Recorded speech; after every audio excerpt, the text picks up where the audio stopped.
Welcome back to another episode of the B2B Founder Podcast. I'm your host, Brett Trainer. As the year has come to a close, how do you plan on kickstarting your business? Founders have experienced 2020 in very many different ways, but the one thing they need to focus on now is how to quickly adapt to the changing times as buyer preferences have changed with it. Listening to your buyers' needs can be a game changer for your business. Today, we focus on being buyer-centric with best-selling author, consultant, and repeat guest, Michael Haynes. We talk about touching base with your customers as well with your team to make sure businesses rise back up as we move through Q4. In this episode, we'll also talk about zeroing in on the buyer-centric approach, how are B2B companies faring in 2020, reinforce decision-maker confidence on risk-adverse buyers, and by the way, most buyers are risk-adverse. 3 key things you need to deliver to your buyers. And finally, Michael will share with us his growth framework. Refocus, reignite, and rise in these challenging times by tuning into the podcast. Enjoy. And now on to the interview.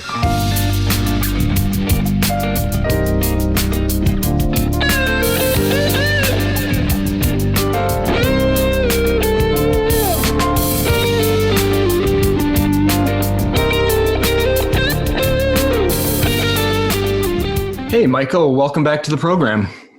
Thanks for having me, Brett. Great to be back. It's crazy. This is part 2. I can't even say it's part 2. It's the second time through because I believe you were episode 8, which puts us back in July of last year. So well over a year since you've been on the show, which is crazy. Is it July of last year or July of 2018? Oh my God, I don't know. I think it was a little... You might be episode 68. We've done a weekly episode, so it would have been July of 19.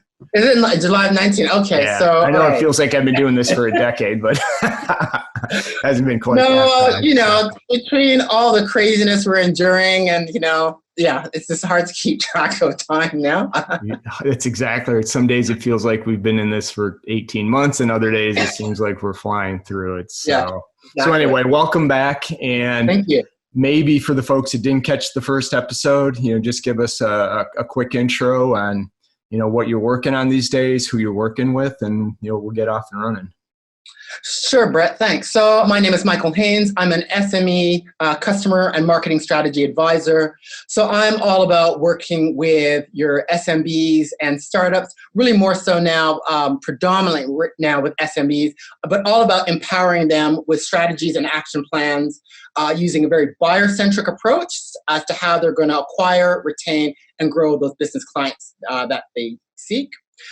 Doing a lot of work predominantly in the service-based side of things. So your professional services, financial services, IT. Those are probably some of the 3 big areas that I've worked with. From a startup perspective, though, I've covered all kinds of sectors: education, transportation, biotechnology. But in all scenarios, really focusing on taking that buyer-centric approach and providing those strategies and action plans, really empowering the SMBs, the founders, with those tools and capabilities to really engage at that buyer level so that they can grow their revenues, gain more upsells, cross-sells, retain their clients, grow those clients, and ultimately grow their businesses.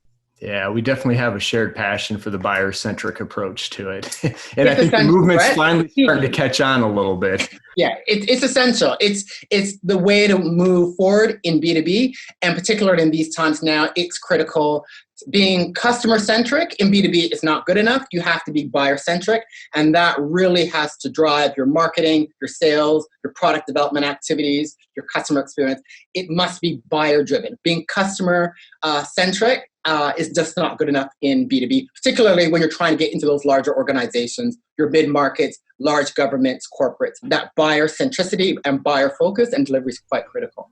Yeah, no, 100% agree. And I think we're finally starting to see some of the change. It's more in mid-market. I'm seeing some folks starting to grasp that transition from it, but slow and steady. And 2, the other reason I like having you on the program is that you're not just technology, right? A lot of the times people think, startups, it's got to be tech and SaaS, and it doesn't, man. There's a lot of really good opportunities, and I think your approach with helping enable these companies, makes a lot of sense, and it's kind of foundational. So maybe to start us off, last time we talked, times we were in normal times, things were going. We talked about your book.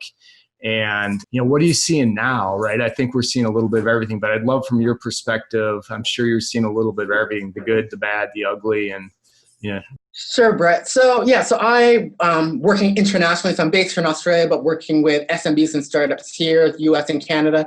It is a bit of a mixed bag when we're talking from an SMB standpoint. You've got some businesses that are really trying to take off and grow by virtue of where they're operating in, the nature of their services, particularly around technology and enabling that virtual delivery and fulfillment of your products and services. So they're on a big growth trajectory. So they're all about how can I really take things to the next level. You have a lot of businesses that are looking to how they can recover because they've been in lockdown.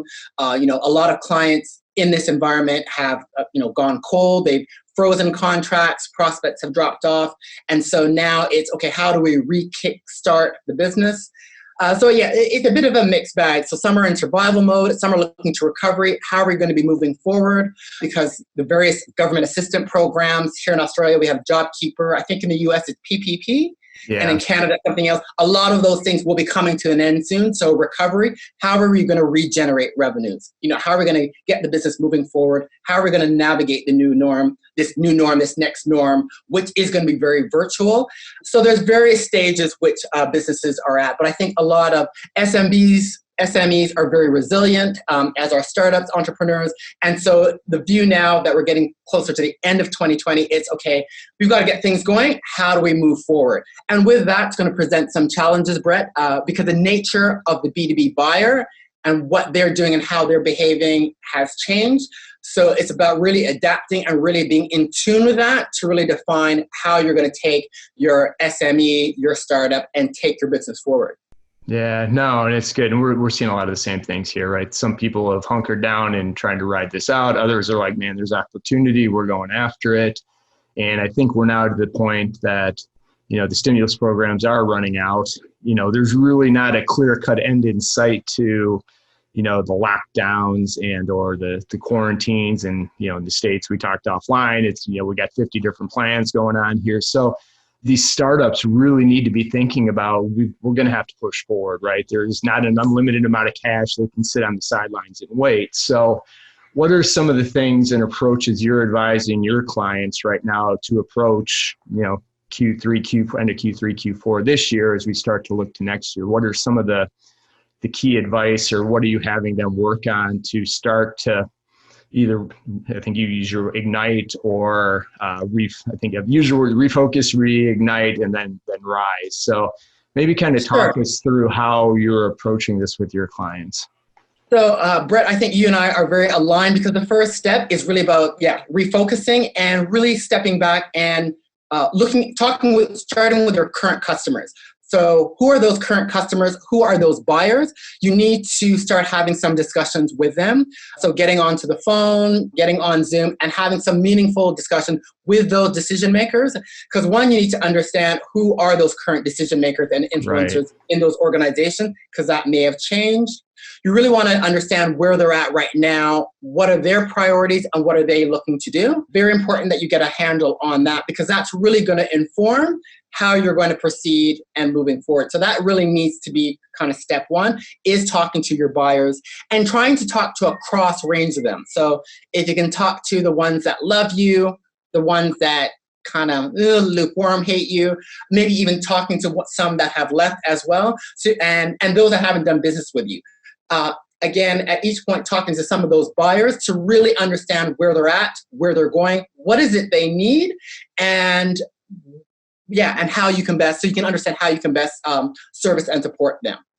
Got it. And in the case of some of the startups and folks that are listening to the show may not have a ton of customers right now. So I think to your point, it's really important to understand from them, I don't want to oversimplify the problem that you're solving. So what is it exactly you're hoping to get from the customers with these conversations? Is it what their needs are, or where are you trying to get them to drill into?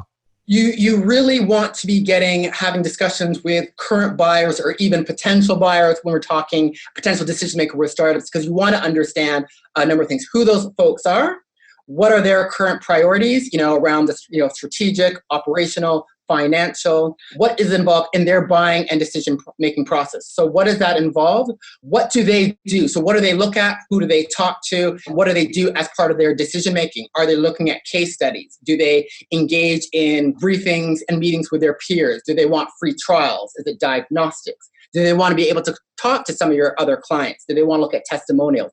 Very important that you gain an understanding of what those things are, because those are the elements that are going to define what your marketing and sales engagement practices actually need to be. And then you also want to get an understanding as to, with regard to your product or solution, what is it that they're going to need from you?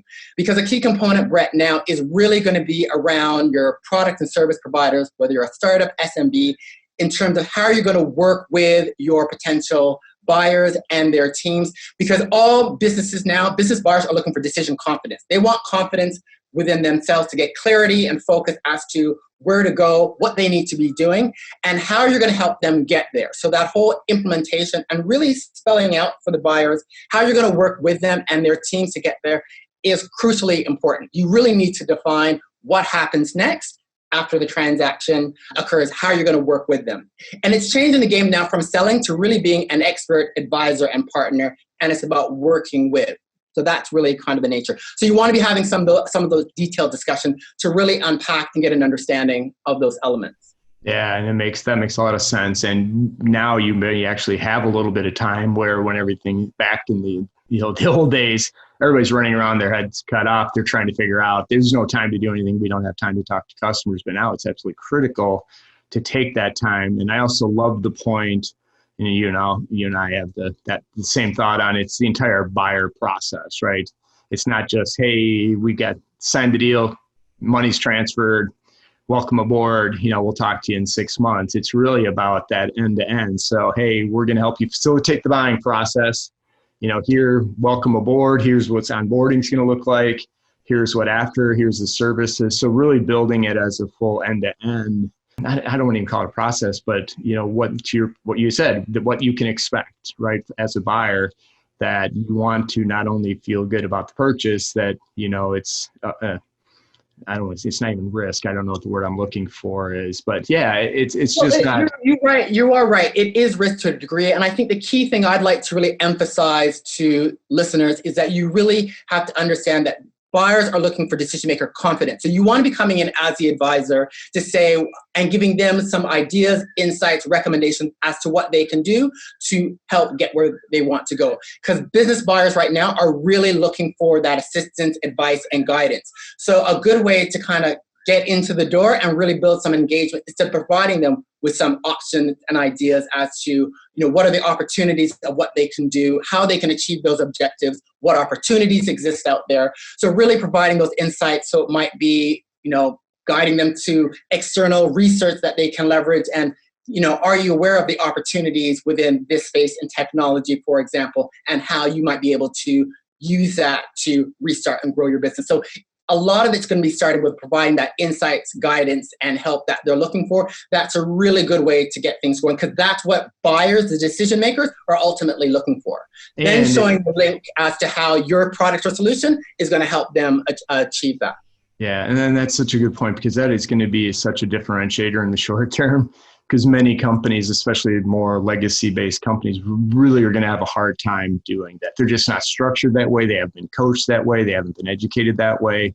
You're going to go through, silos as you progress through larger companies. And the benefit and the advantage of being a smaller company is you can create that seamless experience. And, the analogy I like to use is, the old auto dealer, right? It used to be, I had to go talk, if you're the auto dealer, I have to come in and ask you about features and benefits. How much is this going to cost? I was completely reliant on you to understand what's in that car. Now I've done all the research online, so you better have all your info and content there. I'm looking at the competitors to see what they have. And when I'm coming in, I'm looking for somebody to get me through the process quickly, knows what they're talking about and how this fits into my bigger picture. So I think, and you're spot on with what you're working with people. And it's easier said than done, but if you can get it and do it right, it's going to be a huge advantage.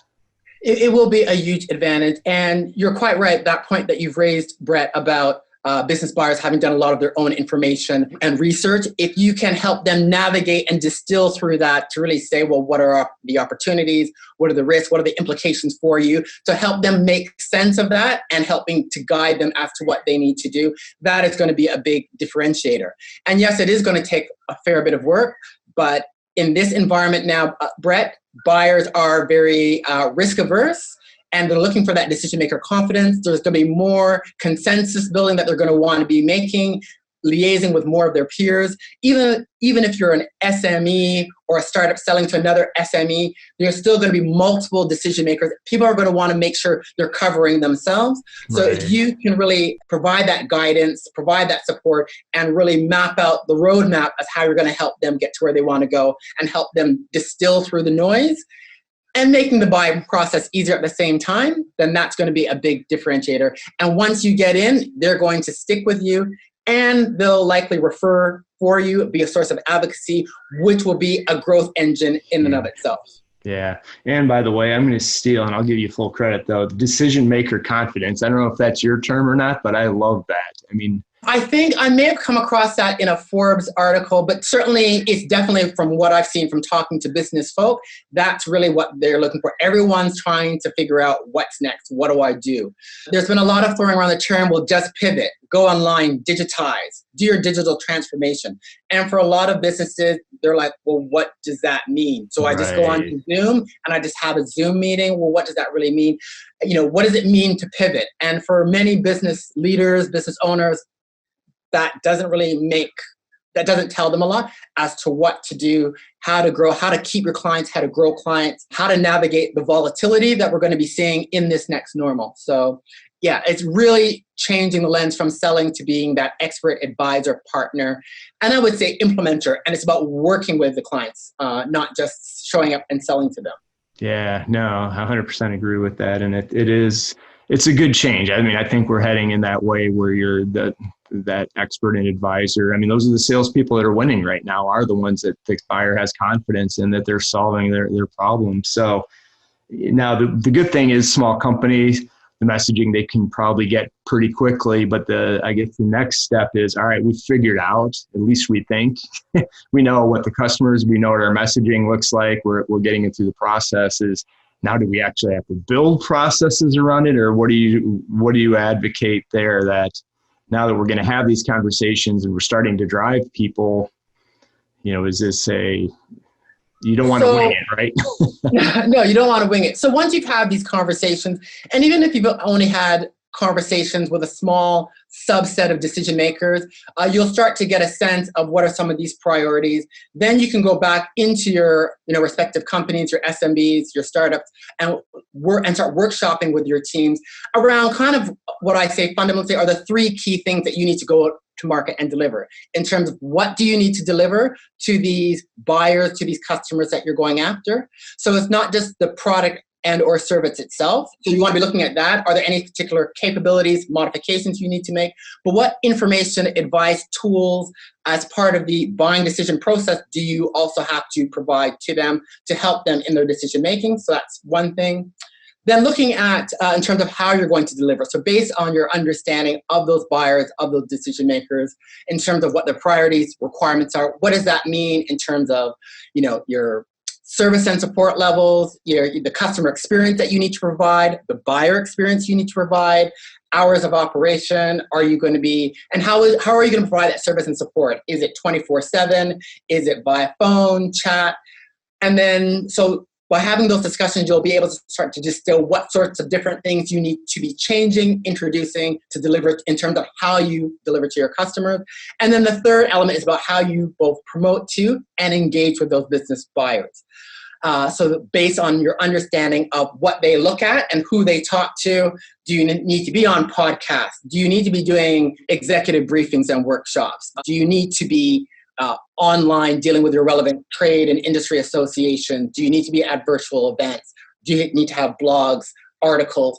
So based on having those understandings of those buyers, again, of who they are, their priorities, what they look at, how they buy, what they're expecting from you, then that can really map out what you need to be doing across those three things of what to deliver, how to deliver, how to promote and engage. Because those three elements fundamentally are the three core things that every startup and SMB needs to be delivering to their customers. Yeah. But it's about being buyer-driven, delivering to the needs of buyers and users. Because quite often, Brett, as I'm sure you've seen, many times there's a tendency to focus at the user level, but not recognizing who's in the boardroom, who's running the show, what do they need. And again, in this environment, they're going to go with product service providers that can work with them and provide that buyer enablement, that guidance, support, and advice. And so if you're only focusing on features and benefits of your, software as a service, your consulting solution, but you haven't looked at that broader buyer level, then you can miss out opportunities. You may not fall into the consideration set of the decision makers when they're looking to expand their spend, renew contracts, because they may not be aware and may not be receiving the value that you can be potentially providing for them. Yeah, that makes sense. And looking at your second point, so if we've got limited time, limited resources, basically the message is you can't go wrong if you prioritize off the buyer needs, right?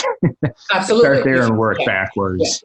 Yeah. Because at the end of the day, Brett, and in this environment, it's the decision makers, it's the buyers that will determine whether or not you're going to be getting your foot in the door, whether you're going to win that first contract, or if you're currently with them, whether or not they're going to renew. And in this environment of uncertainty, volatility, it's the decision makers we need to be focusing on and making sure that they've got that confidence, clarity, and direction to say, yes, I'm going to open up my checkbook, I'm going to write that invoice, and I'm going to spend with you.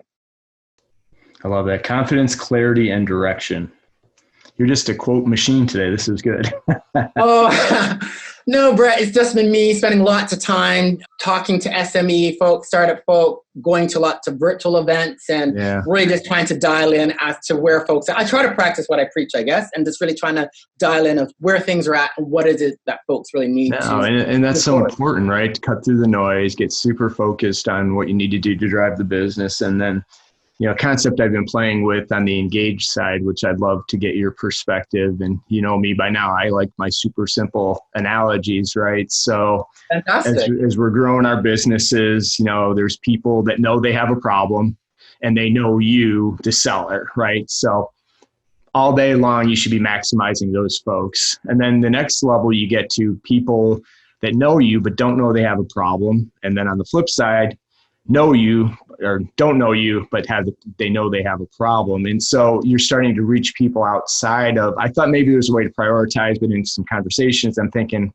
one's educate, one's awareness, but you probably do both those at the same time. And then the last one, I think you'll agree, and I'll shut up, is the fourth is people that don't know they have a problem, they don't know you, just avoid them because you're going to wait. Absolutely. Yes. Just don't even bother. I would say in this environment, really, you want to focus on those that know they have a problem and that they have an urgent problem. Whether or not they know you or not, well, you can deal with that hurdle, but you want to focus on those that have a problem, and preferably those that have an urgent problem, or at least focus on the urgent element.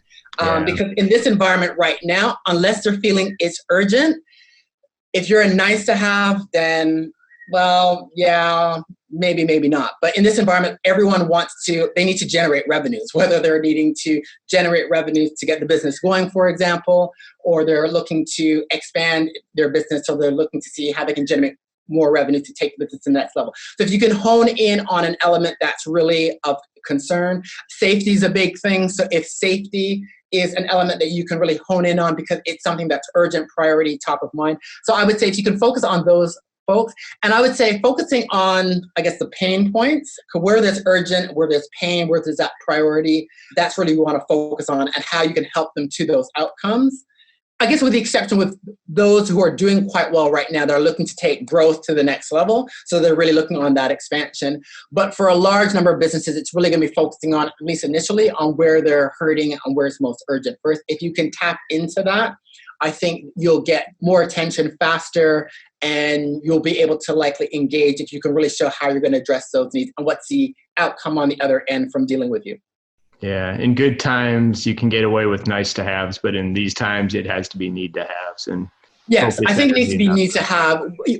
But again, with the exception of there are companies out there that are killing it and they want to know how to take it to the next level.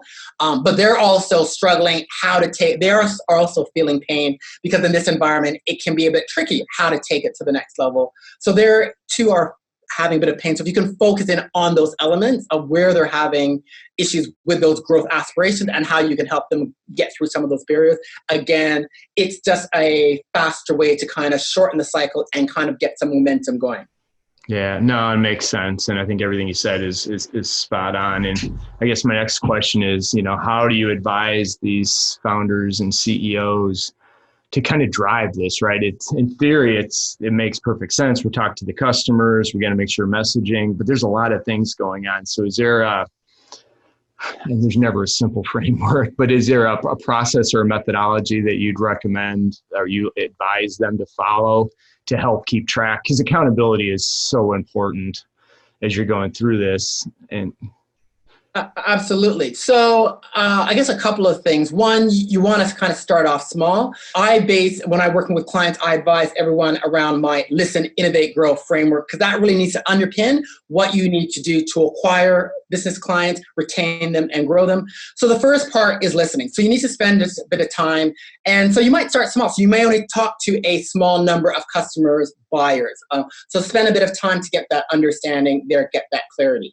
Spend a bit of time to be listening to the market. So that might be, listening on a few virtual events, reading a couple white papers. It doesn't have to be inexhaustive, but you do need to have an understanding of what's going on within your industry, within your geographic market. So spend a bit of time on that.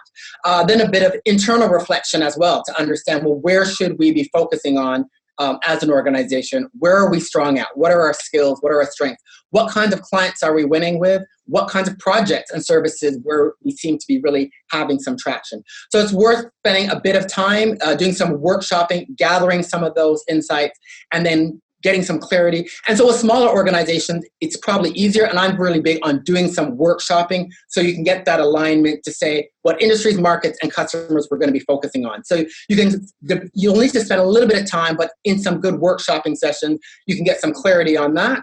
And then that tells you where to focus. Then you want to spend a bit of time and maybe doing a bit more workshopping, setting up some teams to say, how are we going to win? So in terms of what to deliver, how to promote and engage, what are some of the things we're currently doing that we need to maintain? What do we need to change and improve?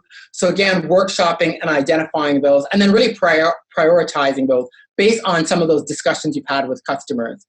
And then starting to implement those. And you'll want to prioritize and to say, okay, let's go with maybe 2 or 3 key initiatives that we can get started with, and then get your teams working cross-functionally together and start working on those. So I would say start small, but start with your listening to get that clarity and understanding to say what markets, industries, the customers, buyers we need to focus on. And then across those 3 elements, again, do a bit of workshopping, gain some alignment as to what are some of those priorities across what we deliver, how we promote and engage. And you might initially only do 1 or 2 for each of those elements and then go from there. Yeah, but the bottom line is get moving, right? You need to get moving. Yeah, you need to get moving. You need to do a bit of work. I think with smaller organizations, startups, SMBs, I think to get that momentum, to be able to gather folks to do whether face-to-face or virtual workshops to do some of these key things, and then to put some action plans and some accountabilities around those. Yeah, and I think too, right, I think I'm more of an optimist. You're an optimist, right? We see we got to be realist about this, but yeah, now's the time. There is opportunity out there, especially if you're serving nothing but hospitality. In some certain industries, it's tough. You're probably already pivoting or moving into a different direction. But there are businesses spending, and there are opportunities out there. And that's why I really wanted to have you back on the program, because I do want to encourage people to go pick up your book.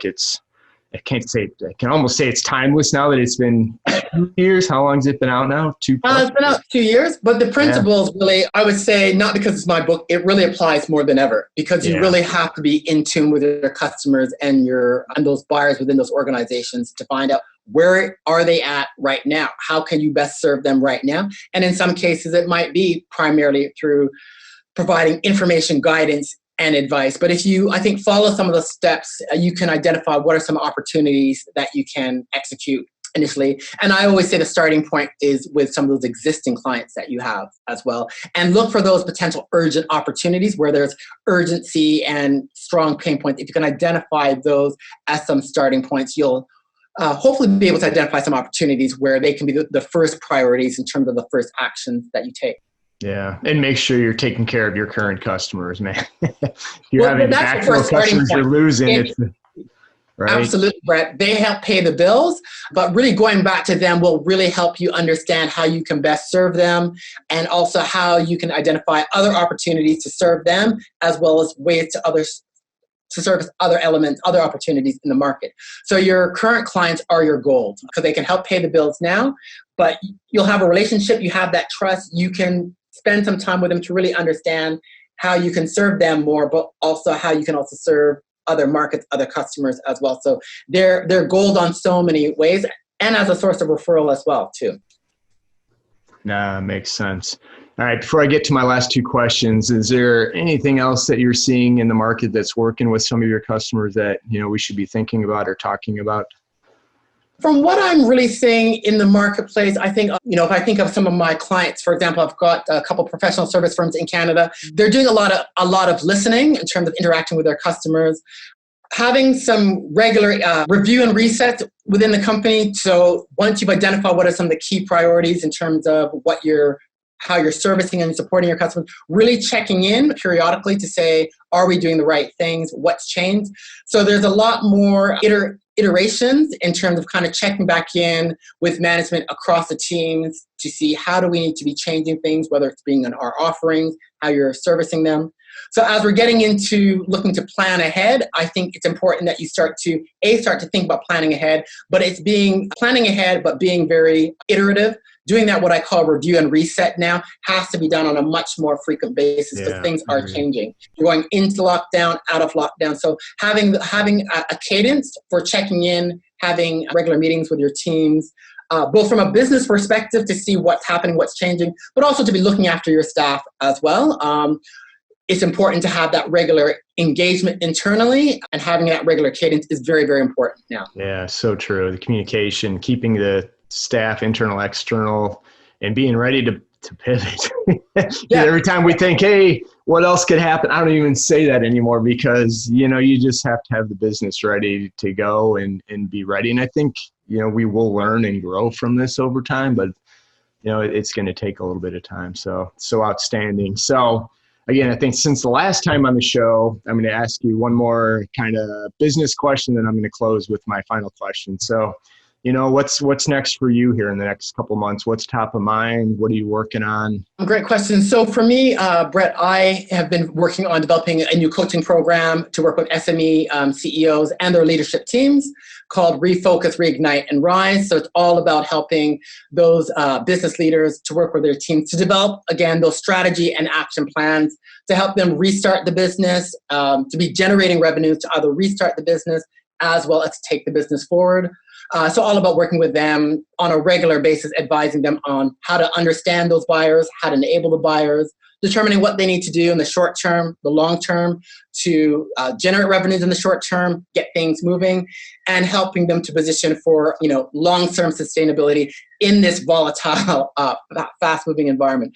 So that's pretty much been the focus now in terms of what I've been really focusing in on. Is really helping folks for recovery and progress and growth. So that's going to continue to be my focus. Yeah, and I think the key and what I really like about that is it's action strategy, right? It's not strategy that's going to be theory and we're going to do 3 years out. You're more focused on how do we move the business forward tomorrow, right? It's very much around understanding, getting a bit of an understanding of what's happening with the markets, with your customers, your buyers, and then let's get some strategies and action plans. I don't believe in the big PowerPoints of, you and I both come from corporate where we've done, pages and pages of decks. It's about, it's really about action plans, having some clarity, some direction, some focus, and then really working through those to really get some momentum so you can start, getting those contract renewals, start generating some revenues, getting those referrals, and really progressing your business forward.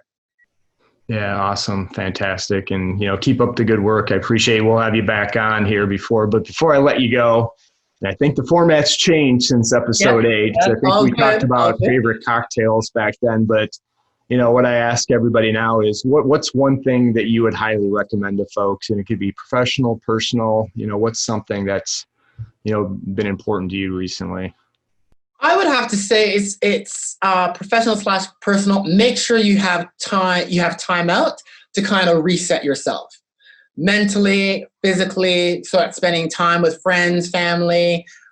It might be whatever it is for you, but having that time to look after yourself and have time to reset is very, very important, because we can get so subsumed in these times with, working on our business and trying to get things happen. There's just so much going on. Taking that time out, whether it be on weekends, evenings, whatever works for you, but having that regular cadence to have a reset and to look after yourself generally is very, very important, because it's easy to let that slip and not do, and it's so important. Yeah, 100% agree. It was such good advice. I need to do a better job of that at times. Sometimes it's good, sometimes it's not. But we're all guilty of not doing it enough, but it's something that we all need to try to do on a regular basis. Yeah. Doesn't have to necessarily be a lot of time, but just giving that time out to kind of, reset, because there's just so much going on. We all have so much to contend with. Having some amount of time that you can set to do that reset and just, empty the brain, time. Man. Stop thinking. Just let your mind wander. Absolutely. Yeah. It's crazy. So, all right. So best place for people to find you. I mean, one, before we get there, I highly encourage people to check out your book, and I'll put links in the show notes to it. It's really good. 2, you've got a lot of great content on your website. Your video series is excellent. So where can people find all this? So first place to go, I would say, really, is to go to my website, listeninnovategrow.com. And so there you've got a range of free resources. So, there's a resource tab, which has got your strategy toolkits, checklists, internal audit kits to review your business. The blog section has a range of articles, videos. So listeninnovategrow.com. There you also find information around the coaching program. And then also I'm very active on LinkedIn. So Michael Haynes, I'm on LinkedIn. Reach out. I put out content 4 to 5 days a week, quite consistently. But even just DM me. More than happy to have a chat and engage. Awesome. Michael, thank you so much. There's always so much value when we talk. We got to we'll have to bring you back on before another year and 2 months or 60 episodes. So maybe once we do get to a kind of a new normal and things settle down, we'll check back in with you. Fantastic. Thanks for having me, Brett. It's been a pleasure. Thank you for your time. Really appreciate it, Michael. Have a great rest of your day. You too. Thank you. Right. Cheers.